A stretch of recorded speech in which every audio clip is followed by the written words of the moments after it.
Jammu and Kashmir. The format of the session is as same as the morning presentation session. For 15 minutes presentation.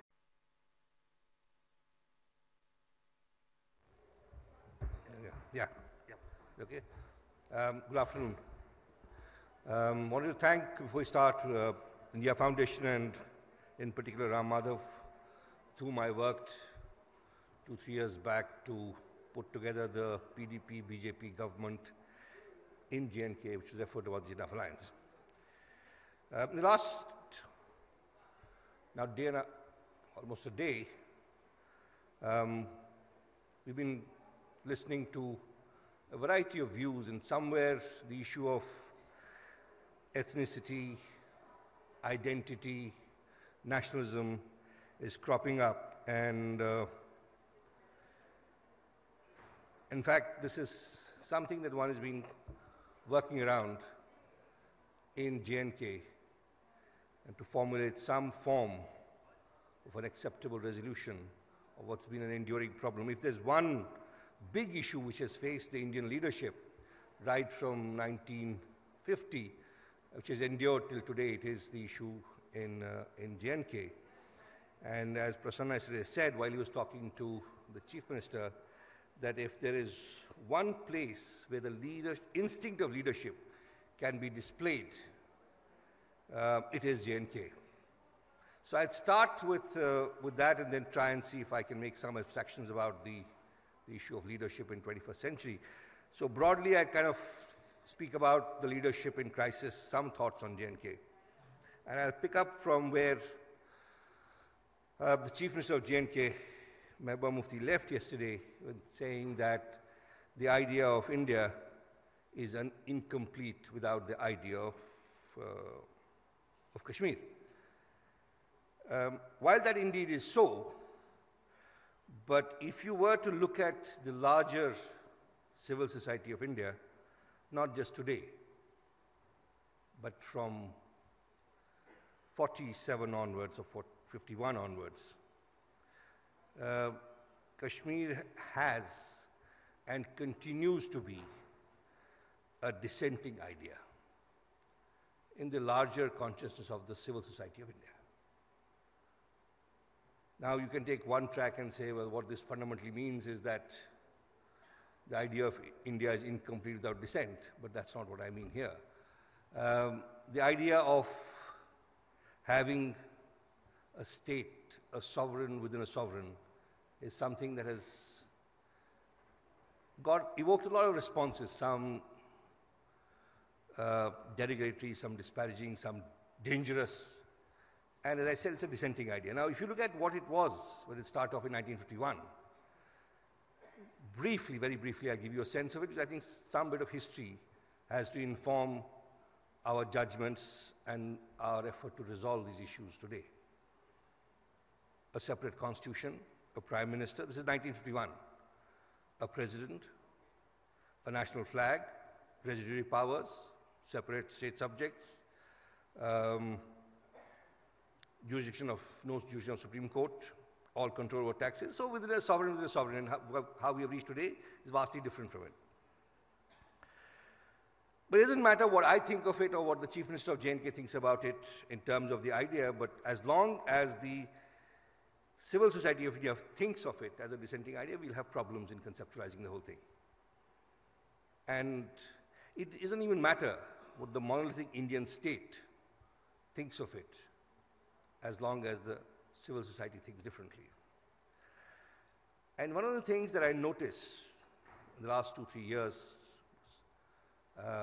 having been in politics only about 2.5-3 years in J&K, is that there's a fundamental belief, and it got somewhere concretized in the last day that I've been here, is that there's a general belief that there's a misalignment between what the civil society believes and what the state does in terms of policies, the Indian state as it were. And currently we are redefining this. The whole effort underway is to align the beliefs, the ideologies of the civil society and the policies of the state. And this is obviously happening through a very democratic process of elections and empowerments and so on and so forth. And I'll come to our experiment, which will redefine this whole thing a little later. But before that, I'd like to go into how leadership crisis emerged in J&K and how it's been a failure of leadership. If you go back to 1951, and Nehru handled it with a lot of romance, a lot of emotion, without taking on board either the state, and when I mean the state, I really here mean the government of India, and or the civil society. The result was that the 1951 Accord, the very famous Delhi Accord of 1951, collapsed within a year and a half, resulting in the arrest of the architect of that accord, which was Sheikh Abdullah. First effort, first policy, first leadership instinct displayed.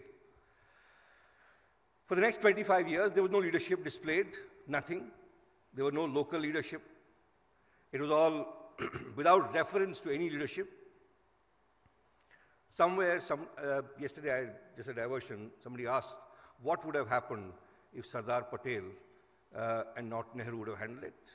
It would have been pretty much the same. One can cook up various scenarios. And one of my favorite ones is, what would have been the economic policy of India had Rajaji been there and not Nehru? It would have been a vastly different thing. But those really are, kind of conjectures. And what Patel did, even as he was Home Minister, was to refuse to accept the Prime Ministership of J&K, and the Ministry of Home Affairs that time, it was called Ministry of States, used to send letters to J&K government as the Chief Minister of J&K, not Prime Minister of J&K. Be that as may, for 25 years next, it was without reference to leadership, resulting in a lot of discontent brewing up in the state of J&K, from 53 to 75. And these were all what normally get known as puppet regimes, re-elections. We had all kinds of people from J&K who ran the state, and that process, a lot of integration happens. Then comes 75, and Mrs. Gandhi seeks to legitimize all of it through another accord, which is the Indira Abdullah Accord.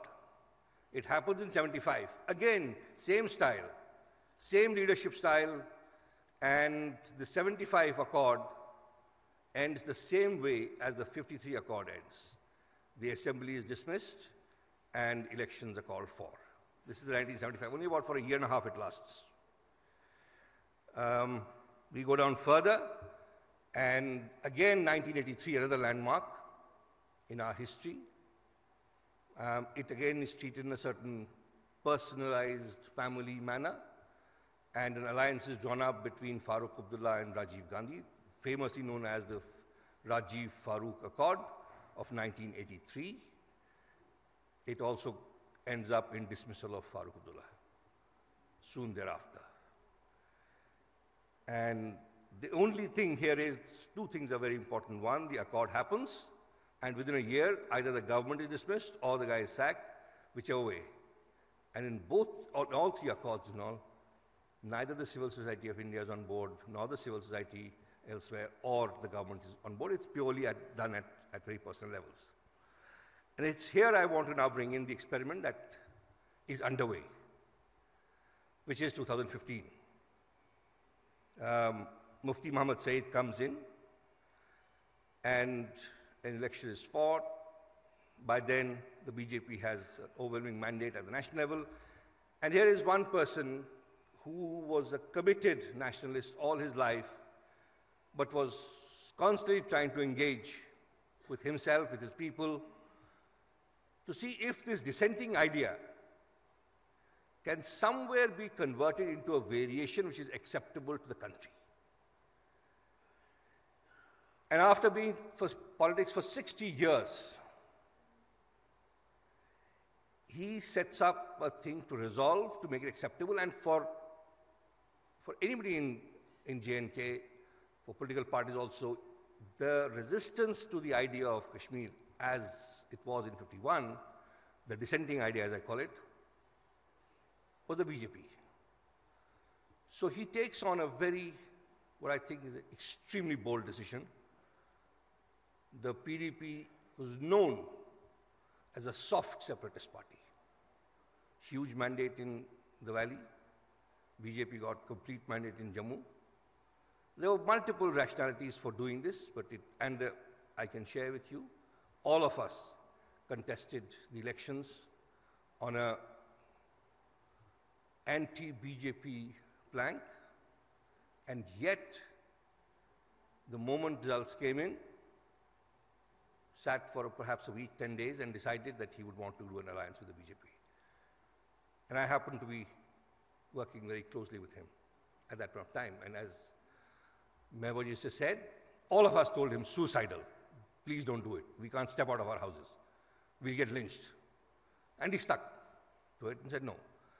The people of India have voted, have expressed confidence, and we need to engage. I'm not engaging with a party. I'm engaging the people of India. And he brought back the whole concept of civil society into the decision and went ahead and formed a government with the BJP. It's now a 3-year-old government. I remember we were told it won't last a week. And in fact, on day one, we had such massive issues that I thought that the government is going to fall that particular day because of a press conference which was blown out of proportion by some people. But Mufti Saab, being the kind of a contrarian leader all his life, he had started off in the 60s, and that time, in the valley particularly, Congress was seen as, pardon the expression, the literal word used to be scum of the earth. Gandhi nali ke keede. This is how Sheikhullah used to define Congress, or any party for that matter, from rest of the country. And people's engagements were broken if somebody aligned with Congress. This was 60s I'm talking of. And he had ensured through consistent hard work that Congress became an acceptable part of our political landscape today. So people, when we were kind of working towards forming an alliance with the BJP, saying, why don't you do the easier option of Congress, simpler? We said, no, I will go only with BJP. There were, of course, small issues like, I want to have Jammu on board, I want to do this. But the larger point really to me, when one was having conversation with him, was to say that you must now engage with them, even if you get consumed, it doesn't matter. PDP is only a 16-year-old party. What happens if we get wiped out? Something else will come up. But let's try this engagement, to engage with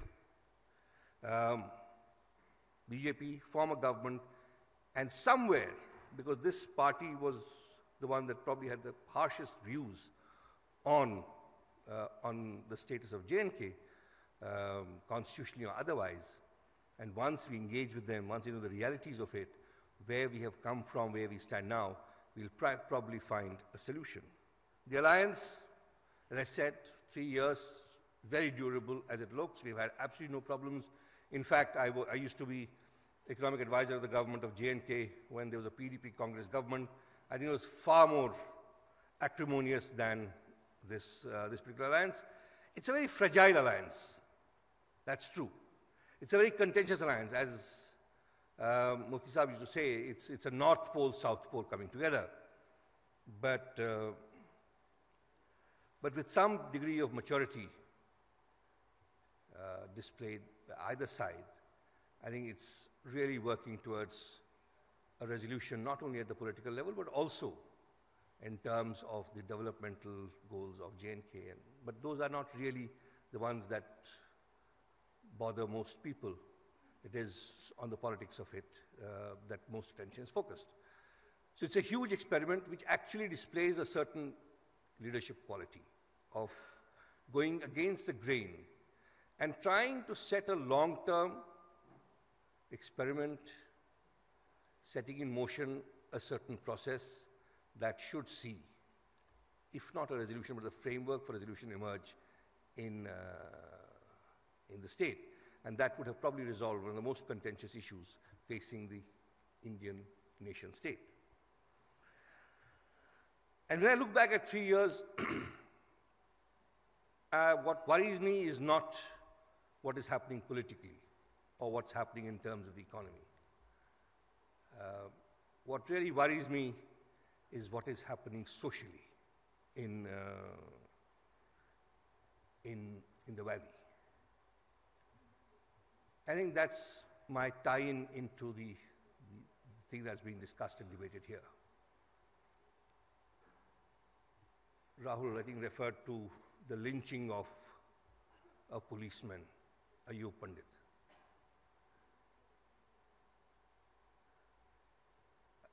I'll tell you a story of what happened, and I'll tell you where the limits of my tolerance reach. In the back of beyond of South Kashmir, I come from South Kashmir, which has a lot of militancy right now. We managed to hold it. The question again yesterday Rahul asked was about how long. In that, an experiment was tried. A young entrepreneur set up a wonderful orchard. And this one had been struggling with since 2008, trying to transform the rural landscape of Valley by getting high-density orchards. In fact, I contested my election only on one kind of thing, was that our yield today is 20,000 rupees per canal of land. I'll transform it to 1 lakh. And we now started this whole high-density orchards where yield would increase 5 times and you would see prosperity and so on and so forth. A young boy would come back from US, set up an orchard, and in 3 years' time, it was like a model orchard, beautiful. I never went there. I was a part of the whole process, but I never went there.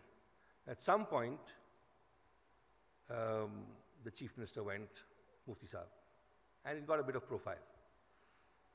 Many months later, I think Mufti Sahib had passed away, a set of people go and pull down the orchard. Now, I find this acceptable. It's okay. Part of the conflict, fine. Then they come back after having pulled down the orchard.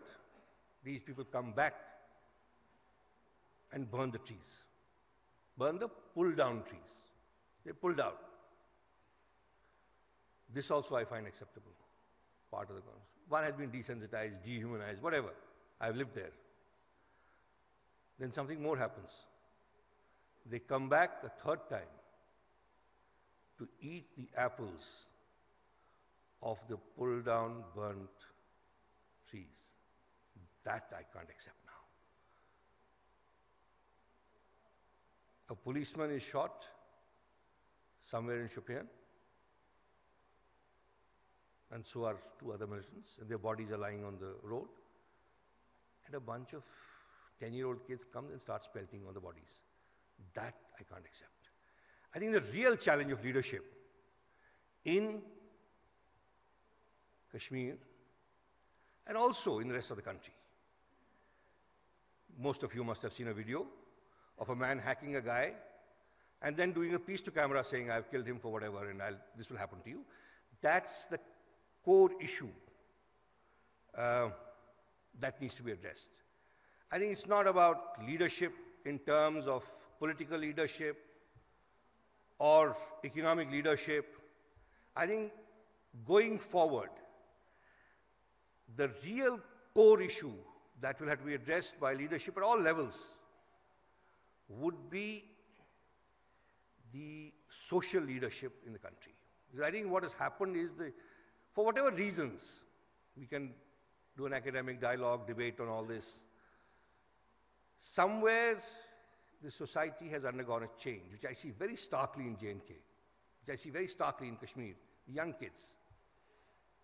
And it's not about radicalization, polarization. It's very easy to give names to these things and say radicalized and polarized and no. I think the issue of social leadership, how do you address the deep social variations that are happening in us? And it can't be one meta-narrative that will transform all this. It cannot be, because there's a social context to each of these issues, a very specific, localized context. So you will have to see leadership address these in the context of its emerging. We can do a case study. I'm involved in Kashmir, so we are doing something there. But it will not be just one Kashmir. There are multiple things happening, not of the same intensity, perhaps, that you would see in Kashmir. Which takes me to the theme that's been recurring here, is that you can't then look at a national identity. It can't be an equation, a linear number which one can plug with various variables and arrive at a national identity. No. I'd much rather see it, national identity, as a matrix of regional, sub-regional identities, which then together form the national identity. It cannot be one linear number that you will arrive at through some political belief or ideology. No. It has to be socially created from below, and that's where it becomes very, very relevant to understand what the leadership of the 21st century should focus on, not the economy, not the politics. It cannot be a one homogeneous narrative. It has to be a collection of diverse and, in many cases, conflicting narratives that are micro and relating to the social context that they emerge in. And in large measure, it is my belief that this will never happen through the Indian state. It cannot. It has to happen through the Indian civil society. A much larger role has to be played by the Indian civil society, no matter what issue there is. I can tell you reams on about how it is the civil society of India that is disengaged from the civil society of Kashmir. The rest of the country, socially, and it's so pervasive in a non-political field like academics. I'm sure only a few of you probably know that J&K carried out the most radical land reforms in the world under a non-communist regime, non-compensatory. Not one academic from the country has written on it. We have written tomes on Kerala, tomes on West Bengal, which were much less radical than J&K. Why? Because of a complete disengagement of the academic from J&K. The best book on Kashmiri shawls written by a Swiss. The best book on carpets by an American. The best work on Kashmiri language written by Grierson. I have been very hard-pressed to find the wonderful, and I have been a part of the academia, except D.D. Kosambi's one paper on feudalism, I find very little work on it. Even in panchayats, finest and earliest system of panchayats done out of J&K doesn't even get recognized. In fact, yesterday I was talking to somebody that even the data is not acceptable now. So the disengagement is not at the level of the government. And this is true for other issues as well. So the thing I want to kind of sum up with is that it's not about leadership in a political sense. One, the role really has to be redefined in terms of the civil society's role and the leadership within the civil society. Perhaps one point that Rajiv made in terms of the institutions. And these institutions can't be restricted to the space of government. These institutions have to be strengthened in the civil society, and that is what would transform this country, and that is what I think would be the only thing that leadership in 21st century needs to work out. Thank you very much. Thank you, sir. We'll open up for a few questions. Nidhi ji, Mike.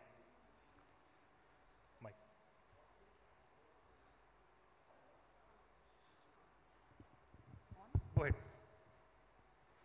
I'll ask. Yeah. Sir, can we start the questions? Yeah, please. Yeah. A very, very positive intervention, and it's a very positive presentation you gave. I just wanted to ask you, you can do, Jammu Kashmir government can do small things which are not being done, like for Valmikis, the Valmikis in Srinagar and in the valleys, they have a limited PRC. So the government can give them full PRC so their children can take up jobs other than sweepers. And the issue of West Pakistan refugees who are staying in the Jammu area and POJK refugees, like positive things we can do which are not controversial? You know, I know, but I caught the Pakistan refugees. I think West Pakistan West Pakistan refugees. yeah. This is the first government since 1951 that has even recognized the presence of the West Pakistan refugees and worked out a package for them. And I remember, I can share this is something that's not in public domain, that while we were working to formulate the agenda of alliance, Mufti Saab told me, he said, you must tell BJP, they should not raise this issue. It is my issue, and I will handle it. If it comes from them, there's bound to be resistance, but I believe in it. It's a humanitarian issue and we'll resolve it. Not only that, first time a package has been designed for that. Now, in terms of, I don't know about the other part which you spoke. Well,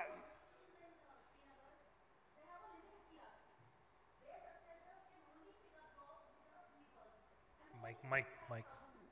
you're talking of Valmikis. Yeah, the Valmikis who Okay, are walked in. I'm not aware, but we can certainly look at these. It's And a I very think, small thing and it's a very positive thing which you can Sure. do. It's a human rights thing. sure, no, And we are so- certainly looking at, Yeah, we want to be very progressive in our, policy making, be it Yeah. vis-a-vis gender or be it vis-a-vis other issues. Yeah. Certainly we'll, I'm not aware of this, but I can have a look at and see what can be done. yeah. Not- Thank you so much. Nomesh ji, Mike there. So after Nomesh ji, Mike to Nomesh ji. There. Nomesh ji is there. He's there. Mike. With Dhruv sir, he's sitting. Yeah. So I'm Kushal. Sorry, Kushal. Yeah, that's why I was. Yeah, I could not. You look Yeah. similar. So you were talking about the land reforms which were not even covered or were not part of the academic writings. The problem is, sir, whenever in the rest of the country we hear about Kashmir, it is always about militancy, about separatism, negative. We never hear Mehbooba Mufti ji or maybe for that matter Umar Abdullah speaking, हमने ये development किया है. That is, the development is not part of the narrative. And it is not only the fault of the media, but also the fault of the politicians in Kashmir. And that is what I'm talking about. So you need to change the narrative somewhere. I have a grave problem with the word narrative. If there's one thing that we need to ban in all these conclaves, it is narratives and discourse. Now, here is a student in JNU, and he is working on redistribution of assets for economic development. Neither Mehbooba Mufti nor Umar Abdullah is relevant. He goes to a Center for Economic Studies and Planning and says, I want to understand how land relations have changed because of redistribution of land, debt, assets, or whatever. Where does politics come in? Where does development come in? It's an academic research that should be done. The state that has done this to the point that we don't have a hint-at problem of asset restructuring, it is J&K. First of all, non-compensatory, done in 5 phases, along with debt restructuring.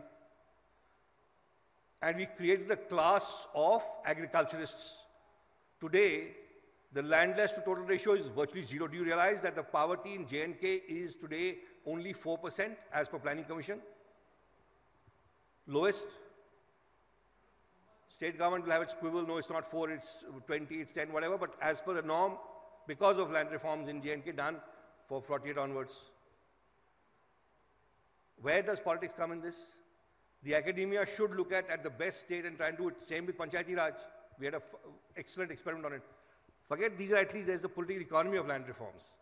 I am talking about handicrafts. The best book is written by a Swiss chap who came and studied there. Music. An Austrian called Pakchau, because we are the first regional music that was notationalized. That richness of culture, and to my mind, the biggest bulwark against terrorism is not going to be nationalism, it's going to be cultural heritage. To restore our own cultural sensitivities And we never bothered about that. It's not that I was just trying to make a point from the civil society that their engagement has to happen at various levels. It can't be all government funded, government sponsored. And that is the problem. And you can see anywhere, we have had a very unique kind of feudalism, which was driven not by commercial crops. And we didn't have a caste system in operation. Fascinating study if somebody wants to study feudalism, the emergence of feudalism. Except one paper where he points out this fact. In 1952, D.D. Gosambi wrote a paper called Feudalism in Kashmir. I remember as a scholar trying to do my PhD and seeing how much would be on the modes of production debate and feudalism in India and all that. Kashmir never figured in. It was as if it was somewhere else. So that's where I think is something that we need to address this issue at various levels, academia being just one of these. Alok sir, one last question for this. Yeah, just two straightforward questions. You said with the arrest of Sheikh Abdullah, there was a huge leadership void in Kashmir. To an outsider, Bakshi Ghulam Muhammad appears to be somebody who did a lot as far as integration of Jammu and Kashmir was concerned. So how do you perceive Bakshi Ghulam Muhammad as a leader? And the second related question is, for democracy, an assembly must correctly reflect the popular aspirations. Yes. And to that extent, I think the population composition in various regions of Jammu and Kashmir has been changing because of militancy and other issues. So when would devolution take place so that the assembly represents the population more correctly and exactly? I think not only do we have a representative assembly, we also have the most empowered assembly in the country. And there can be no bigger vindication that in case when we had to extend GST, the Assembly of Jammu and Kashmir on merits approved the legislation of GST. So as Bakshi Ghulam Muhammad, I was a part of the Abdullah cabinet. When I look back at it, I would see him as the chief executive officer of J&K, a CEO, who brought in something, it's very unfair to say this, but I'll say it, even if it becomes controversial, who used corruption as a mode of cohesion in J&K. And I think that set us onto a, kind of tailspin of societal degradation. A lot of development works happened there, so it was, you build a stake for everybody to make money in the systems where there's acquiescence. When I said there's a vacuum, because between 53 and 75, Sheikh Abdullah was kept in prison for most times and whatever, in Uttakamand and wherever. An alternative didn't emerge.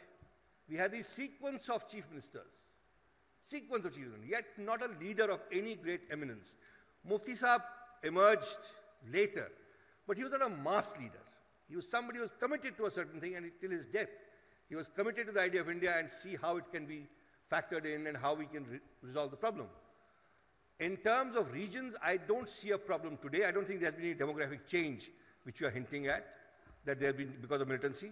I don't think there has been a demographic change in terms of assembly seats and all. But I think 2024, there will be a delimitation commission when it will be done as per the new population standards. I don't see a thing of it now. But the point to be noted also here is that even as we discuss this, J&K Assembly is the most empowered legislative assembly in the country. And that should give a lot of solace to the people of J&K as a model. And in fact, the way things are going in this country, where federalization is happening at such an amazing level that most people don't recognize it, this might turn out to be a good model for the rest of the country to follow. Thank you. On that positive note, we'll end your candid interaction, sir. May I invite Major General Dhruv Katoj, Director, India Foundation, to give you a small memento on behalf of India Foundation.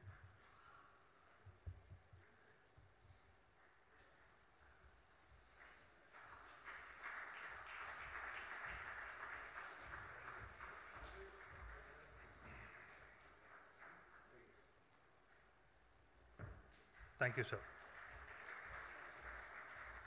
From Jammu and Kashmir, we travel to Odisha. Although from Odisha, he has a firm leg in Delhi too. As Professor Paranjpe was saying, he's one of India's coolest parliamentarians. May I please invite Mr. Panda to address the gathering.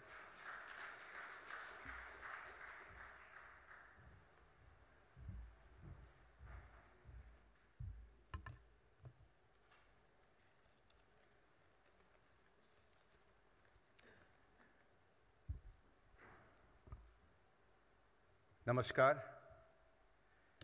One of the great challenges of leadership in the 21st century is speaking to a post-lunch audience,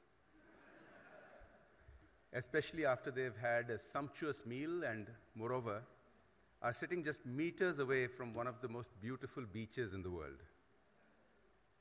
It's a great pleasure and a privilege to be given this opportunity to once again speak at Ideas India Conclave. I would like to thank Sri Ram Madhavji and India Foundation and all his colleagues who have made possible this significant platform that has now become a mandatory part of the annual calendar of policymakers in this country. In talking about leadership, I would like to limit it to political leadership in India. Leadership is a vast subject, and even leadership in the 21st century can be a very vast subject.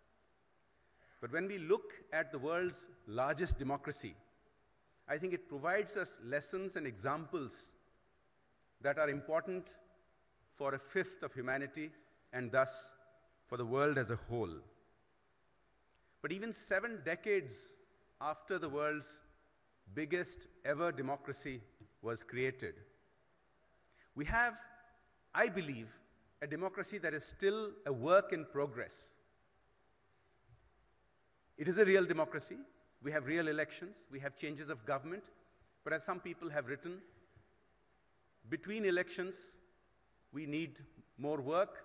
And as I myself have written, we need a lot of reforms to take democracy to the last mile, to make it available to every Indian, to provide an equal platform to every citizen to have equal opportunity. Have we reached there? We have made progress for sure, but let me give you one statistic that shows that we have a lot of work still left. There has been a lot of talk recently about dynasties in Indian politics. The facts are out there. The facts don't get debated very much as the personalities do. But an important book called Democratic Dynasties, State, Party, and Family in Contemporary Indian Politics by Kanchan Chandra gives some important statistics. By 2004, 20% of all Indian MPs were from political families. You would think that's progress from earlier numbers, but just 5 years later, in 2009, that number jumped 50%. From 20% of all Indian MPs to 30% of all Indian MPs being from political families. The important thing is, 5 years after that, in 2014, it has come back down to what it used to be a decade earlier, with 21% of the MPs, all MPs, being from political families. And clearly, this discourse is relevant because you cannot have a democracy that is dominated by families that more resembles a feudal system than one which is open to every citizen. Now, this change from 20% in 2004 to 30% in 2009 back to 21% in 2014 has not been uniform. I don't want to cite the party-wise statistic because I may be accused of certain things. But clearly, if you go into the statistics, and I urge you to Google them and go into it, you will see that certain parties have been reducing this number, and certain other parties have been dramatically increasing this number. Now, I didn't want to make this talk about dynasties. I wanted to start off by giving that statistics to point out that our democracy is still a work in progress, and we need to do work to making it accessible to all. But I want to spend the rest of my time here to talk about 3 aspects of leadership, that is political leadership as it applies to India today, and 2 trends which I think showcases these aspects of leadership. First, I'd like to talk about branding. Second, I'd like to talk about organizing. And third, I'd like to talk about charisma. And the 2 trends that I'd like to touch upon are cynicism versus optimism among the Indian political leadership.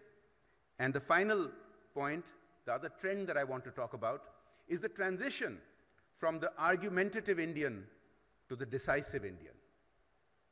So, branding first. Now, just like marketing in a commercial sense, leadership also has certain attributes that comes from various aspects of the leadership. One aspect of it is branding. And in earlier eras, when the media, when the internet, when communications were not ubiquitous, a large part of the branding came from your family name, from your dynasty, which is why I started off by talking about that aspect of India's polity that still is a work in progress. But this is changing. In the old days, if a scion of a political family came up and asked for your vote to represent you, he or she stood for something. You know, he came from a family and he stood for something. Now, he or she might not be a chip of the old block. That's a different story. But the branding came with certain presumptions of qualities that a voter could think about. Not a very precise way of going about it, but it worked in the past. But with growing literacy, with ubiquitous communications, technology has made possible different ways of branding. Just like it has happened in the commercial worlds around the globe, so also in politics, so also in leadership. Today, taking to social media, taking to communicating on mass media, brands are created in a matter of weeks and months and years, where it used to take decades of a family name to create a brand. We all have examples of that. I don't need to go into names. Starting from the Prime Minister, there are several other examples in the country. But the majority of the political leadership still does not constitute that type of branding, taking advantage of modern communications. Similarly, organizing. For a political leader to be successful, he or she must be able to count upon organizations that mobilize on the ground. Here too, coming from a dynasty, coming from a family in politics used to help dramatically, because you had generations of contacts, of networks, of retainers that mobilized the vote, that spread the message. But here too, technology is disrupting it.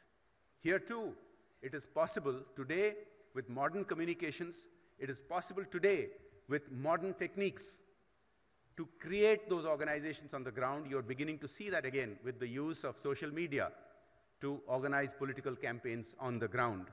This is disrupting the old networks that used to be the mainstay of dynasties. You're seeing the result of this in mass media as well.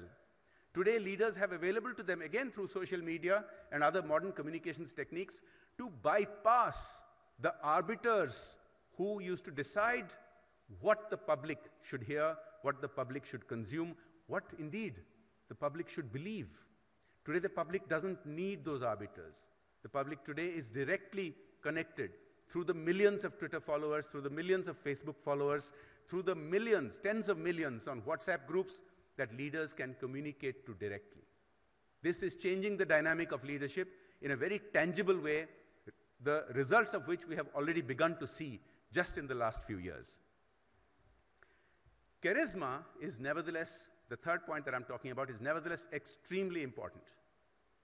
It is not just a question about management techniques and communications techniques. In one of the earlier sessions, there was a mention about, the word charisma wasn't used, but there was a mention about how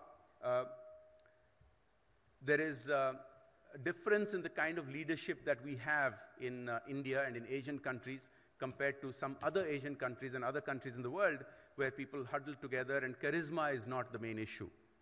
Now, that may be so, and in fact, if you look at management literature, you will see, in fact, the comparison was made that the only kinds of leadership one talks about are the Steve Jobs of the world and so on and so forth. Now, there is equally a lot of management literature that talks about non-charismatic, head to the, focused on the nitty-gritties of businesses that build great businesses. It is not just the Steve Jobs of the world. But the difference is this. Yes, You can run organizations efficiently as a leader, focusing on many of these other aspects. But if you are to bring about seminal changes in your field, charisma is an important part, because you have to sell these new ideas. You have to convince hundreds of millions of people that a significant change of course is the right thing to do. You may not need to do it in a country like China, where you can impose a change, but in a country like India, there is no other way but to have charismatic leaders who communicate and sell the ideas that we need hundreds of millions of fellow citizens to accept and adopt. I'll say one more thing about charisma. A lot of criticism of politics talks about the lack of technocracies, the lack of technocrats. Now, I consider myself a technocrat. I have a technological degree. I have worked in a commercial organization. I have, in fact, headed a commercial organization before politics, which had thousands of people in that organization. And I can tell you, the big difference between working in such an organization and heading such an organization is that at the head, you don't use technocratic abilities. You need communications, leadership, and interpersonal skills to lead such organizations. We have seen dramatic contrasts in technocratic leaders heading the country and political leaders who can connect with the masses, who can harness technocrats and change the country. And the contrast is clearly visible, at least over the last decade, if not more. Two final points are the trends that I wanted to talk about. One is cynicism versus optimism. You have one kind of leadership in the country which is cynical, which looks to the past, which looks at the present only with the prism that of all the problems of the past which still remain. No one denies India still has a lot of problems. No one denies we still have casteism in this country. No one denies that we have many other social ills that we need to reform. But to pretend that it has not improved, to pretend that democracy has not brought about a transformation, is just false. Cynical leaderships look to the past, look to grievances, look to holding everything down to the problems, whereas optimistic leadership looks at solutions, looks at the future, looks at the aspirations of the people. And again, you can see the dramatic contrast in recent years in India. But I can tell you this from personal experience. I have met leaders of both types. Sadly, the former, the cynical ones, outnumber the latter, the optimistic ones. And what a common theme you will hear in private from cynical leaders, I have heard this from cynical leaders across the political spectrum, tell me in private, Jai Babu, kuch badalne wala nahi hai. Just bide your time, make the most of it. They say this in private. They wouldn't dare say it in public. That is cynicism. The optimistic leadership believes that things can be changed. And you can see dramatic changes being brought about structurally in the economy, in the politics of the nation, and the future of the nation. This is a dramatic contrast that we have seen again in recent years. Finally, final trend that I wish to flag today is a transition I believe we are undergoing from what has been described as being the argumentative Indian to today, I believe, getting to a point where we are gradually being recognized around the world as a much more decisive nation. One of the problems of having democracy, I have described myself in Parliament over the last 17 years, is what I call a democracy tax. Non-democratic countries don't have to spend time and effort and energy to convince people, to carry people with them. They can just impose their policy changes, and sometimes it works, many times it doesn't work. We pay a democracy tax in the time it takes to convince and carry people. And that sometimes has been held up as our shortcoming, as our Achilles heel in the past. I disagree. And I disagree for the following reason. History is not linear. Political developments are not linear. We have all heard of the phrase, the tipping point. Now, as an engineer myself, we used to call it critical mass, but in social science terms, in the last decade or so, the phrase tipping point has come to be discussed a lot. What it essentially means is that things will not develop in a uniform, steady, linear fashion, but a lot of time will be taken in the beginning stages to put building blocks in place.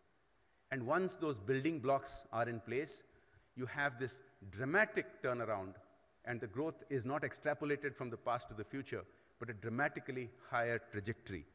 And we are beginning to see that. I think we have turned that corner. We have reached that tipping point. The decisiveness of India today and Indian leadership today is in stark contrast to the argumentative free-for-all that we have experienced for many years in the recent past. With that, I conclude my presentation. Thank you. Jai Hind. We'll take a few questions. Mike.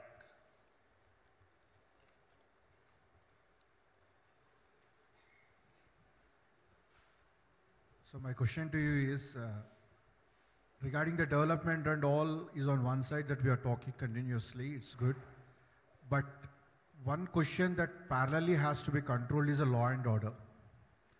The prosecution system that is there, the conviction rate is in single digit or just double digit in almost in every state in the country.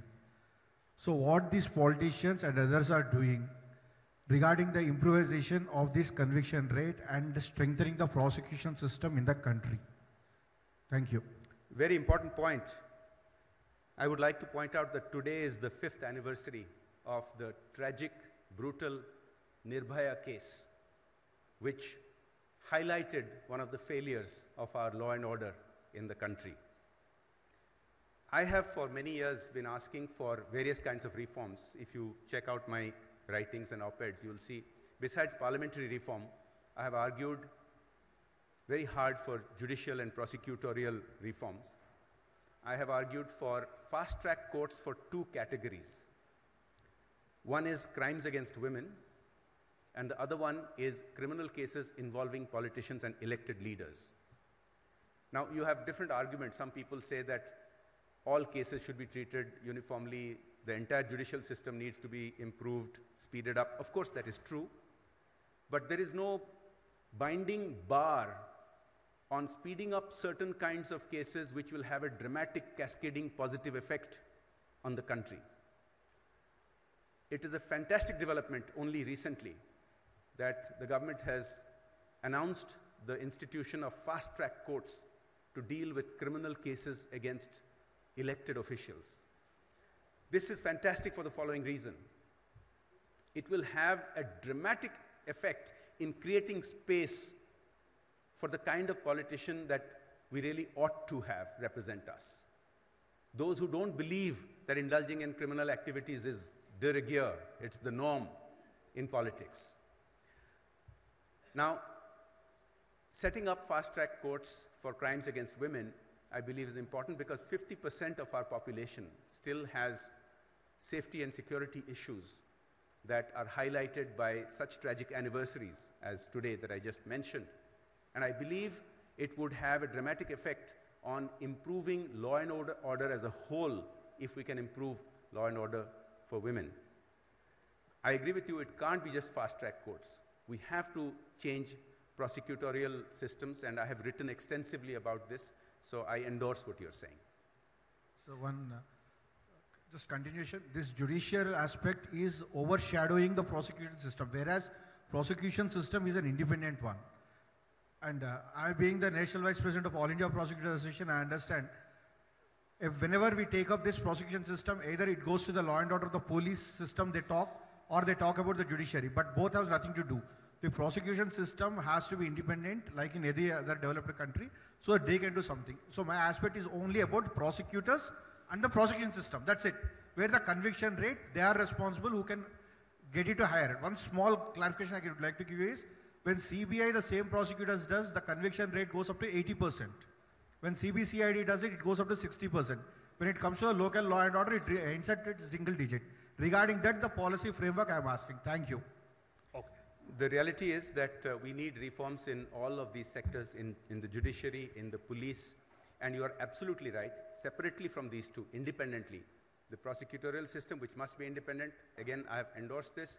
Our conviction rate is only in the 40% region, whereas the better countries in the world, the developed ones, have something approaching 90%, about 84 to 86% conviction rate.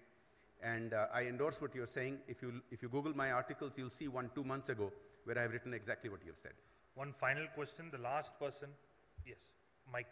Yeah. My name is Ashok Chaugule. I'm working president for Vishwendra Parishad. My question to you is on the event that happened in 1985, around that time, when that, I think it was in the Kalahandi district of Odisha, where one lady sold her niece or her daughter for some few hundred rupees or few thousand rupees. But I believe in that particular same district now, there's been a very dramatic change. And instead of people migrating out, there's been a big migration in. Would you like to state something about how it has happened? The KBK region of Odisha, that is Kalahandi, Bolangir and Koraput, were some of the most left behind, neglected areas. And despite that shocking incident in the mid-80s, despite many promises for the next few decades, not much was done. Money was allocated, but you know how money works in the government system, at least until before Aadhaar was introduced. A very small percentage of the money ever reaches the beneficiaries through the creaky and leaky machinery, which is why Aadhaar and the JAM trilogy is making such a phenomenal, fundamental, seminal shift in governance. So although money was allocated, KBK didn't really improve much, but you're right, in recent years it has turned around. Part of the reason is the Pradhan Mantri Gram Sadak Yojana, which was started by Vajpayee ji about 20 years ago. This has transformed rural India. Now, where I represent, Kendrapada, we are at the tail end of the Mahanadi Basin. Every 2 or 3 years we have flooding. And every year during the monsoons, for about 4 months, villages used to get cut off from the rest of the world. If you're trapped by mud for 5 kilometers without proper roads, you can't get to schools, you can't get to hospitals, you can't get to the nearest market. Now, with rural roads, and these are concrete asphalt roads, which today 90% of Indian villages have, it has really made possible for these left out areas to be connected to the rest of the world. And that's what has happened in Kalahandi and Bolangir and Koraput, where farmers are having a much better deal today because they can't any longer be exploited by middlemen who were the only people who had the means to connect farmers to markets. And once you disintermediate that exploitative system in the middle, then farmers get a much better opportunity. Now, we still have a lot of work left, but yes, there has been a dramatic turnaround in recent years. Thank you so much, sir. With that, we come to the end of your interaction. And may I invite Shakti ji to come up on stage and present Panda ji with a small memento.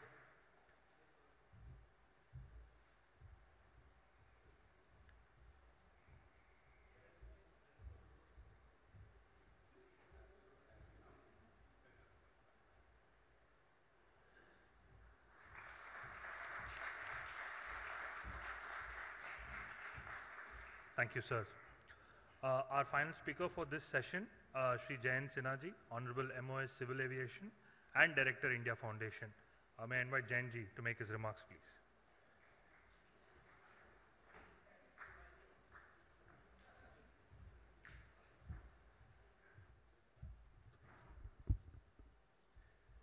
Good afternoon, everyone. It's indeed a pleasure and a privilege to be here at the 4th, I believe, is that right, Babuji? 4th India Ideas Conclave. It is something that we were working on for quite a while to be able to put together.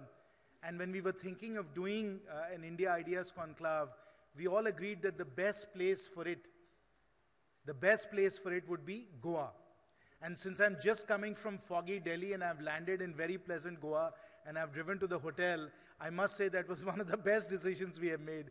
So it's very, very good to see how this Conclave has taken shape, it has matured, it has become extremely popular. We have wonderful, wonderful people who come here, present their ideas and their thoughts. And of course, the setting, the location, the geography, the very special geography of Goa makes it all the more fun and all the more exciting to be able to do this here. I also want to compliment the organizers this year for picking a wonderful, wonderful topic.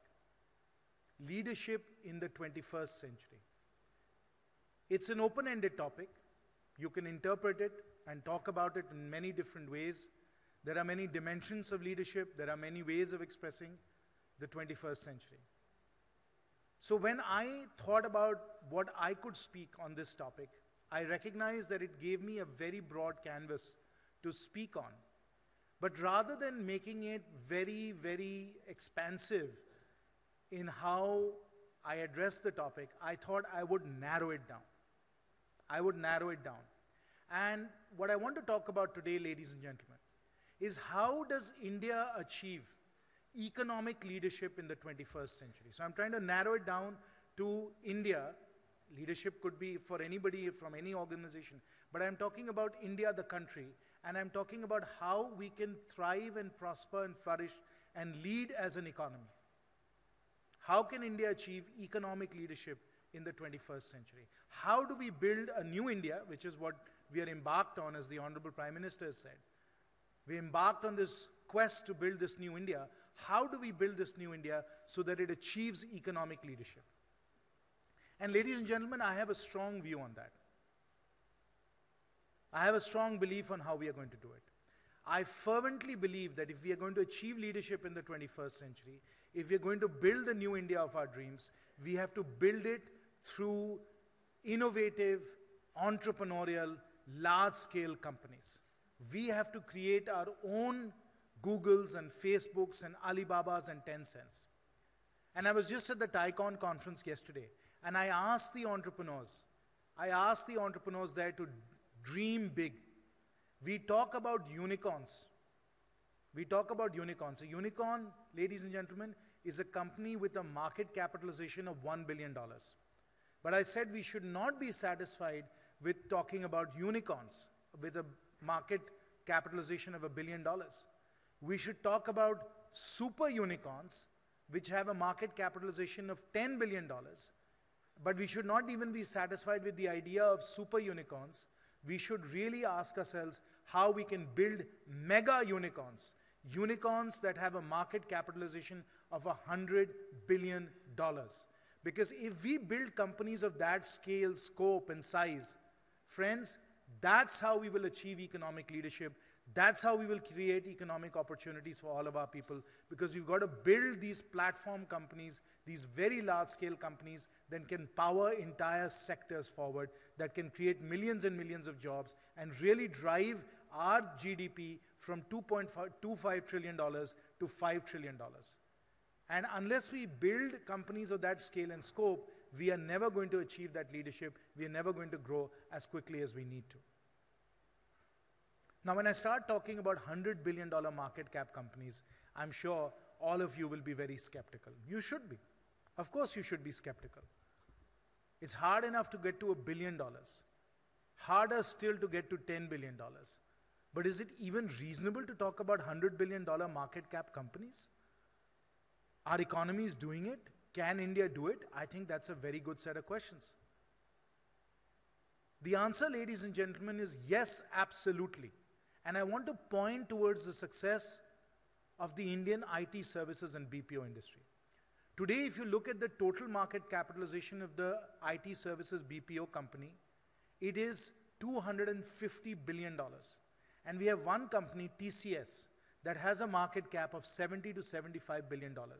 And I want to remind you all, ladies and gentlemen, that in 1998, just a short 20 years ago, these companies collectively probably had a market capitalization of $100 million, few $100 million. So in 20 years, in India alone, we have built a sector that today has total revenues, total economic activity that they create of about $125 billion.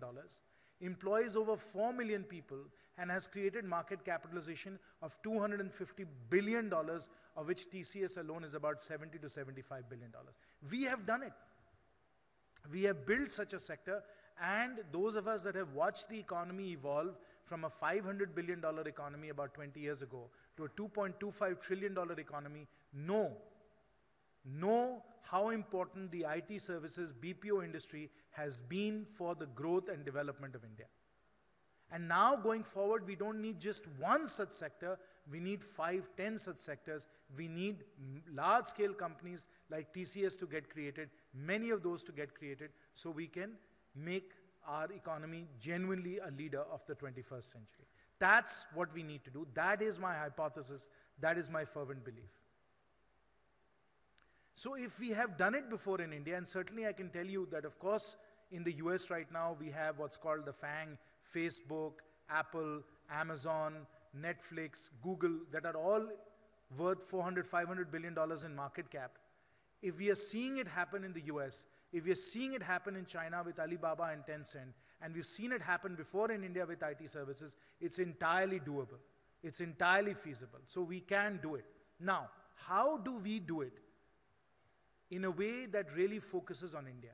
Remember, the IT services BPO industry, while very successful, is an export industry. We are developing software and services for clients in the US, Japan, Europe, and so on. How do we do it so that it develops India as well?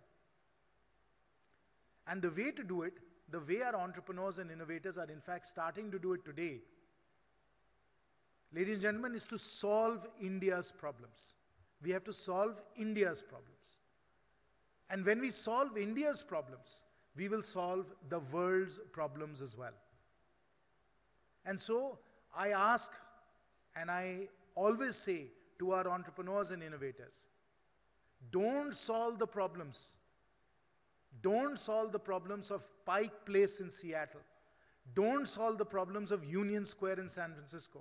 Don't solve the problems of Times Square in New York, of Piccadilly Circus in London, Potsdamer Platz in Berlin. Don't solve those problems. Solve the problems of my very own Jhanda Chowk in Hazaribagh. You have to solve Jhanda Chowk's problems, not Union Square, San Francisco's problems. We have to solve India's problems. We have to develop products and services for our people. Because if we develop it for our people, those same products and services can be used in Indonesia, in Vietnam, in Egypt, in Bolivia, in Nigeria, in Gabon. All of these other places can use our products and services, and it's already happening right now. And so, if we want to seize leadership in the 21st century, ladies and gentlemen, if we want to seize leadership in the 21st century, India has to become the entrepreneurial engine of the next 6 billion people on the planet. The US today is the entrepreneurial engine, the innovation hub of the top 1 billion people on this planet. That is what Silicon Valley sits in the center of, an incredible entrepreneurial ecosystem that is the engine for the top 1 billion people on the planet, the most affluent people on the planet. But we in India have the opportunity to become the entrepreneurial engine for the next 6 billion people on the planet, and we have to solve for India's design point. The design point of Jhanda Chowk, Hazaribagh. And what is that design point? I often say that the India design point is 80% of the functionality of Union Square in San Francisco, 80% of the functionality at 20% of the price. 80% of the functionality at 20% of the price. And we are getting there. We are doing it. India has the cheapest telecom services on the planet. India has the cheapest and best motorcycles on the planet. India has the cheapest and best financial services on the planet. And yes, we also have the most affordable ice cream and various other consumer packaged goods on the planet. We are already doing it. I want to tell you the story of telecom services. It's incredible what has happened. There is a revolution happening in front of our eyes. I see everybody on their smartphones right now. Some of you are on Wi-Fi, but many of you may be on the mobile data network like I was just a few minutes ago. Today, when I walk into this hotel, I don't even bother to get on the Wi-Fi network any longer. Why is that? Because of a revolution called mobile data. In the last 18 months, friends, we have gone from the price of data being 1,000 rupees per gigabyte. 1,000 rupees per gigabyte, and we were all searching for Wi-Fi networks in the hotel. What's the password? Give it to me, please. Where is the sign? Where is the... That's what we did. Now we don't bother, because today the price of 1 gigabyte of data is 10 rupees. 10 rupees per gigabyte. Many of us have all-you-can-eat plans, which is what I have. I don't even bother about Wi-Fi networks anymore. So that is what we have done in mobile data. India today consumes more mobile data than any other country in the world, even though the number of mobile phones that we have, smartphones that we have today, is far less than that of China. We are already consuming more mobile data than China, and Jio is the world's largest mobile data network right now. That is the India design point. 80% of the functionality, in this case not even 20%, probably 5% of the price anywhere else. And it's happening in sector after sector after sector. And it is building great companies, large companies, companies that are going to be global champions, and that's how we become a leader in the 21st century. I want to close my talk by telling you about 3 sectors. 3 sectors where I think we can build super unicorns and mega unicorns. One of them is in financial technology. All of you are familiar with the India stack. Jay just spoke about JAM and what is possible today with Jan Dhan, Aadhaar and mobile.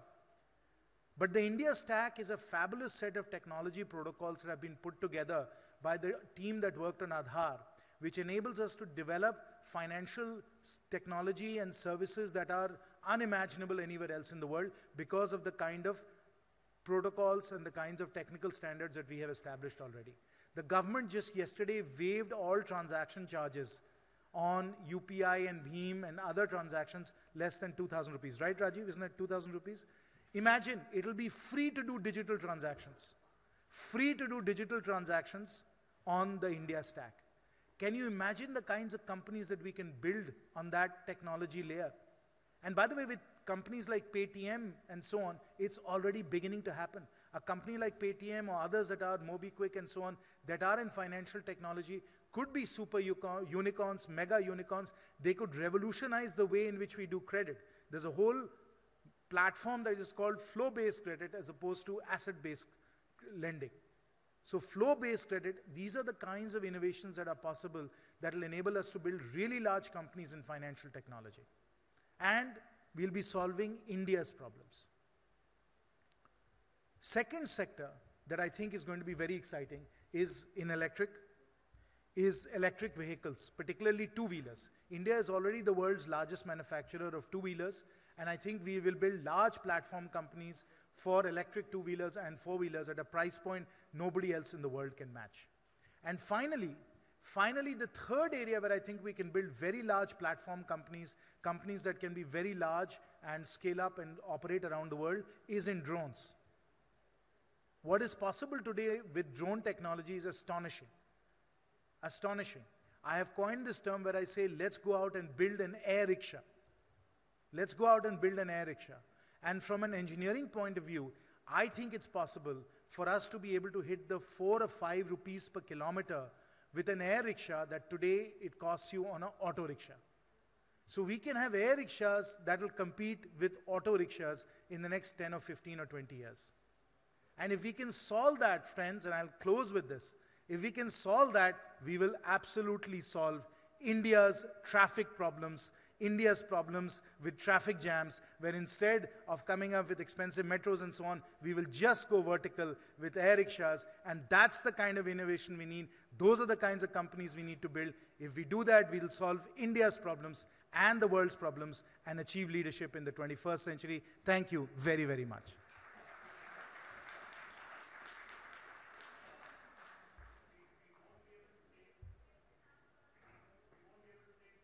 Questions, as Honorable Vice President is expected with us anytime. I quickly request Bhavri ji to come up on stage and felicitate Jain ji for being with us. And ladies and gentlemen, we request you to please be seated as we put the stage together for an important ceremony, which is the India Foundation Swarajya Awards. We will start soon.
Ladies and gentlemen, there is no tea break. Please be seated here.